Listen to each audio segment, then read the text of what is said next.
नमस्कार, स्वागत है आपका बिहार समाचार में। बिहार में लॉकडाउन हो सकता है। बिहार में बहुत ही जल्द पूर्ण लॉकडाउन लगाने की संभावना है। प्रवासी मजदूरों को मुख्यमंत्री नीतीश कुमार घर बुला रहे हैं। तो वहीं जदयू नेता ने कहा है कि नीतीश कुमार जी के हाथ से सत्ता निकल गई है, गिर सकती है बिहार सरकार। तो वहीं लालू यादव के जेल से बाहर आने पर अब तेजस्वी यादव मुख्यमंत्री बन सकते हैं। तो आज की बड़ी खबरों पर बात करने से पहले आपसे अनुरोध है, कृपया वीडियो को एक प्यारा सा लाइक अवश्य कर दीजिएगा। आपका लाइक करना ही हमारी मेहनत का फल होता है। लालू यादव को जमानत मिल गई है। लालू यादव जेल से भी बाहर आ जाएंगे, लेकिन तेजस्वी के ही मुंह से बोलेंगे लालू यादव। अभी बिहार में राजद सबसे बड़ी पार्टी है, 75 सीट मिली है तेजस्वी यादव को। शेर लालू के बेटे शेर तेजस्वी ने खुद को चुनाव में साबित करके दिखा दिया है। जहां एक तरफ 30-30 हेलीकॉप्टर थे, तो वहीं अकेला तेजस्वी यादव ने सबके छक्के छुड़ाते हुए सबसे बड़ी पार्टी बनकर खुद को साबित किया। और तेजस्वी यादव ने नीतीश कुमार को तो पहले ही हरा दिया है। देखिए, देश के 100 शक्तिशाली भारतीयों की लिस्ट जारी की गई, जिसमें से तेजस्वी यादव ने नीतीश कुमार को बहुत पीछे छोड़ दिया है। और इधर बिहार में नीतीश कुमार की बात करें तो वे बहुत गुस्साते भी हैं और कहते भी हैं कि तेजस्वी मेरे भाई समान दोस्त का बेटा है। और तेजस्वी की जिस प्रकार से बिहार में लोकप्रियता बढ़ते ही जा रही है, तो अब ये माना जा रहा है कि तेजस्वी यादव बहुत ही जल्द बिहार के मुख्यमंत्री बन सकते हैं। राजद के कई नेताओं ने ऐलान कर दिए हैं कि लालू यादव के जेल से बाहर आते ही बिहार सरकार गिरेगी और तेजस्वी की सरकार बन सकती है।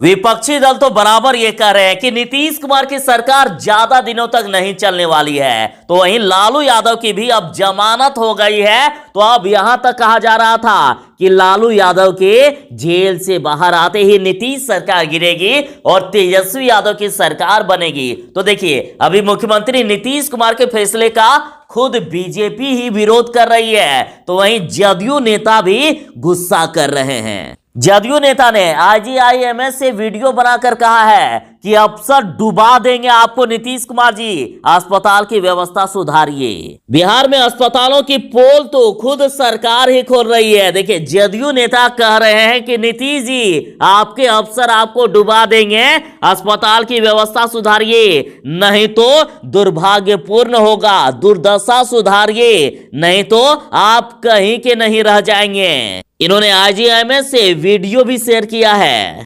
तो एक तरफ जहां बिहार सरकार के ही पूर्व शिक्षा मंत्री मेवालाल चौधरी की मौत हो गई कोरोना से, तो यहां तक कहा जा रहा था कि ये उनकी मौत नहीं बल्कि सिस्टम की मौत है, इलाज के अभाव में उनकी मौत हुई। तो आप देखिए, कार्यकर्ता कह रहे हैं कि जब सरकार के कार्यकर्ता की ही जांच नहीं हो रही है, तो दूसरों की आखिर क्या मदद करेंगे, किस मुंह से सरकार के बारे में बताएंगे। देखिए, जदयू नेता ने यहां तक कह दिया है कि नीतीश जी के हाथ से सत्ता निकल गई है, जो बची खुची है वह भी निकल जाएगी।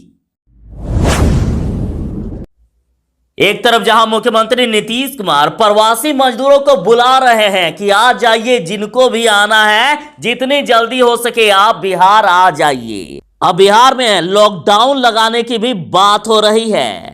बिहार सरकार प्रवासी मजदूरों के लिए बड़े बड़े दावे करती है कि 2 दिनों में उन्हें जॉब कार्ड दे दिया जाएगा।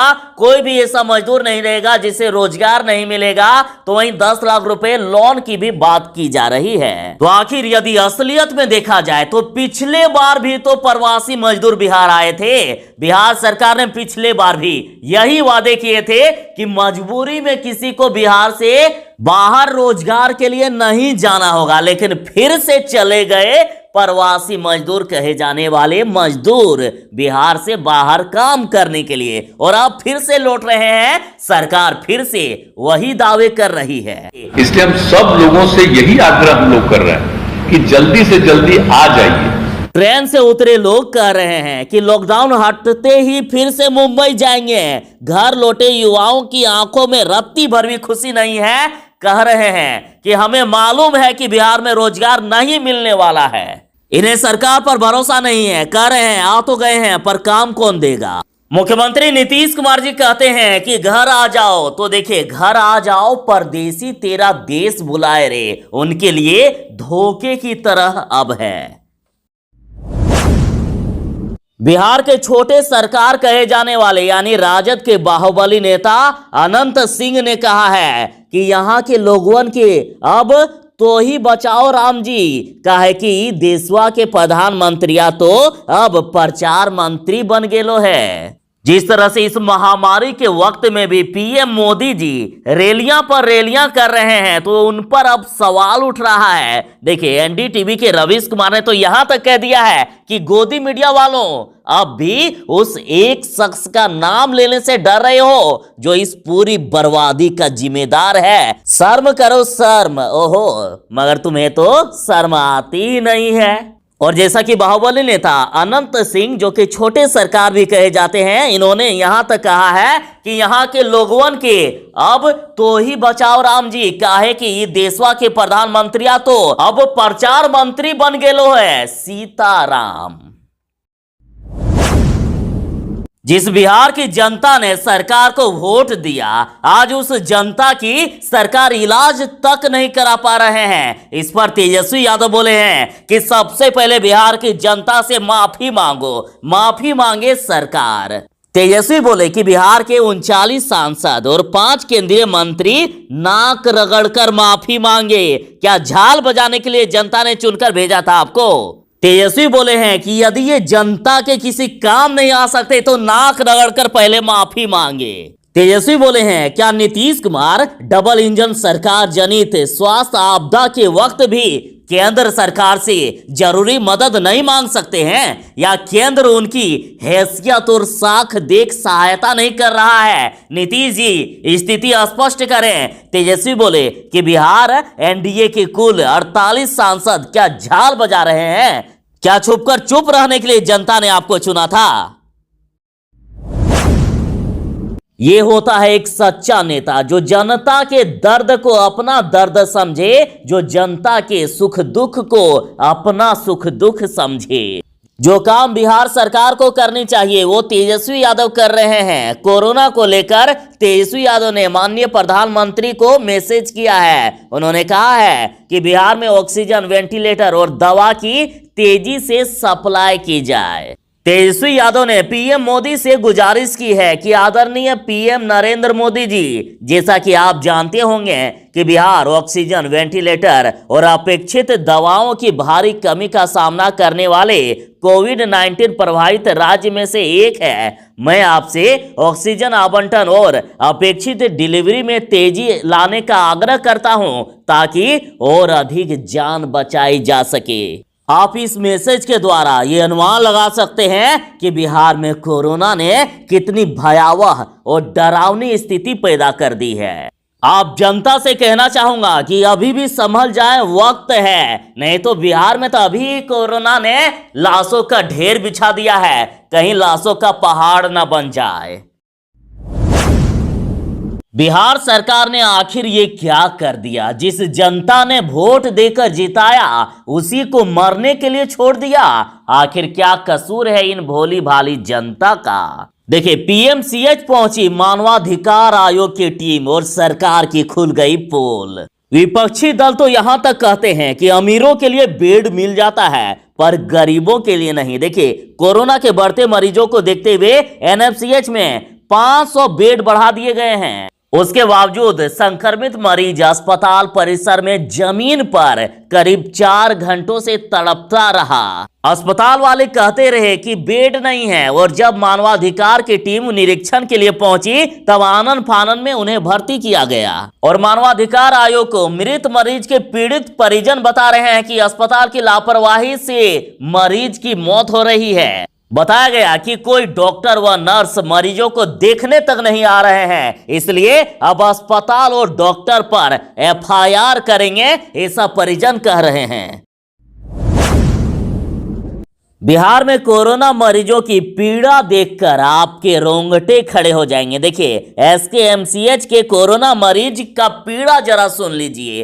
कह रहे हैं कि सर मुझे बाहर निकलवाइए, यहां रहा तो मर जाऊंगा। तो वहीं एक निजी अस्पताल में भर्ती बेटी कहती है कि पापा मैं मर जाऊंगी, यहां से ले जाओ। कोरोना पीड़ित बेटी ने लगाई है पापा से गुहार, कह रही है कि कोरोना से तो बाद में, लेकिन यहाँ की अव्यवस्था से पहले ही मर जाऊंगी। देखिए, बिहार के SKMCH में भर्ती कोरोना मरीज को 5 दिनों तक भी देखने नहीं आए डॉक्टर। मरीज कह रहे हैं कि सर मुझे बाहर निकलवाइए, नहीं तो यहां मैं दर्द से तड़प तड़प कर मर जाऊंगा। कह रहे हैं कि यहां कोई डॉक्टर मुझे देखने नहीं आते हैं, सभी भर्ती मरीज सिर्फ नर्स के भरोसे छोड़ दिए गए हैं। नर्स भी सिर्फ सुबह शाम सुई देकर चली जाती है। मैं यहां 5 दिनों से भर्ती हूं, पर एक बार भी यहां कोई चिकित्सक वार्ड में नहीं आए हैं। और यहां भर्ती सभी मरीजों का यही हाल है, डॉक्टर वार्ड के बाहर खड़े होकर नर्स से पूछकर दवा लिखकर चले जाते हैं। क्या साहब, अब बिहार के लोगों को मार ही डालोगे क्या? इसलिए तो पप्पू यादव कह रहे हैं कि बिहार में लोग कोरोना से नहीं बल्कि सरकार की अव्यवस्था के कारण मर रहे हैं। देख लीजिए, किसी को जान से मारने और इस रिपोर्ट में आखिर अंतर क्या है। 9 साल की बच्ची का इलाज कर रहे डॉक्टर ने कहा कि PMCH ने 5 दिन में RT-PCR रिपोर्ट तो दी, लेकिन 9 तो नेगेटिव लिखा, 9 ही पॉजिटिव, और सुनने को भी कोई तैयार नहीं है। ऐसे तो मार ही देंगे ना। जरा आप 9 साल की बच्ची का ये रिपोर्ट देखिए, इनके रिजल्ट में 9 तो नेगेटिव 9 तो पॉजिटिव लिखा गया है। PMCH हर दिन कोई ना कोई बड़ा कारनामा कर ही दे रहा है। कभी जिंदा मरीज को मुर्दा बताकर परिवार वालों को दूसरे की डेड बॉडी सौंप देता है, तो कभी कुछ और ही कर देता है। इलाज कर रहे डॉक्टरों का कहना है कि यह तो आपराधिक मामला बनता है कि आखिर ऐसा कैसे किया जा सकता है। PMCH की ऐसी गलती इस संक्रमण का बड़ा फैलाव कर सकती है। अब तो सवाल PMCH की विश्वसनीयता पर भी उठ रहा है। बिहार के मधुबनी में 20 दिन में एक दूसरा हत्याकांड हो गया। देखिए, महादेव मंदिर में 2 साधुओं का सिर धड़ से अलग कर दिया, कुदाल से काटकर उनका सिर अलग कर दिया गया। दरअसल ये मामला मधुबनी जिले के हरलाखी प्रखंड के सिखहर गांव का बताया जा रहा है, और जहां पर हत्यारे ने दोनों साधुओं के कुदाल से साधुओं के सिर धड़ से अलग कर दिए। मंदिर में साधुओं की बेरहमी से हत्या कर दी गई है।